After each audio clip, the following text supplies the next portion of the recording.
Hello everyone, Toyota wished গাড়ির engine আমি খুলেছি। তো সম্পূর্ণ কাজ শেষ হয়েছে। আমি নতুন পার্টসগুলো সেটিং করতেছি।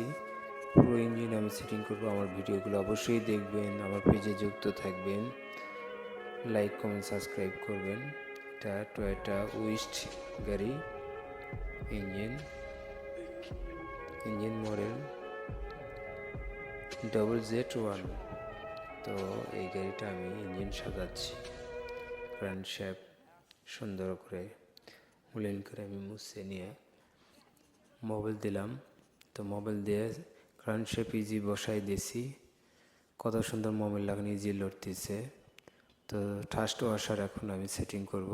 এই যে থার্স্ট ওয়াশার আপনি দেখবেন যেটা নরম সাইড ওয়েল সাইড সেটা ক্র্যাঙ্কের চাপার সাইডে দিয়ে দিবেন। স্টিল সাইডটা ব্লকের গায়ে লাগে থাকবে। তো এইভাবে আমার ভিডিওটা দেখবেন মনোযোগ সহকারে।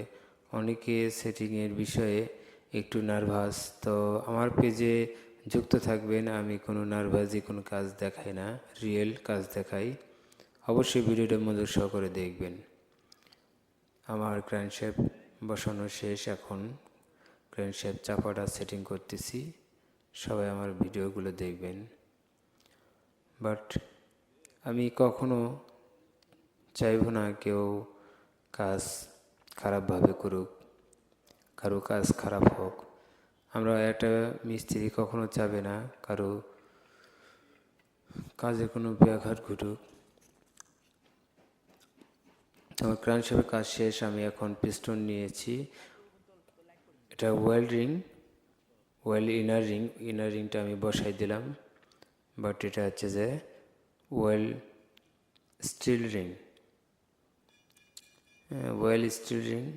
এটা আমি মার্ক করে দিয়ে দিছি। এটা সবসময় মার্কের অপোজিটে আপনি মুখটা দিয়ে দিবেন, তাহলে আপনার ইঞ্জিনের ওয়েলটা আপনার লং সময় আপনার চলবে। আর কম্প্রেসার রিংয়ের সবসময় লেখা মাথা আপনার উপর দিকে দিবেন, তাহলে আপনার নিশ্চিত থাকবেন কম্প্রেসারটা সবসময় আপনার আউটে যাবে, ইনে আসবে না। তো লেখার দিকটা এই জন্য কোম্পানি দিয়ে দিচ্ছে এটা সবসময় উপর দিকে। সবসময় যে কোনো মিস্ত্রি, আপনারা আমার ভিডিও মনোযোগ সহকারে দেখেন। আমি সম্পূর্ণ রিয়েলভাবে দেখাচ্ছি, কোনো নেই, যাতে অনেকে কাজগুলো দেখে শিখতে পারে। আমি এই জন্য সরাসরি ভিডিও দিয়েছি। তো আমার ভিডিওটা অবশ্যই দেখবেন। আমি পিস্টনের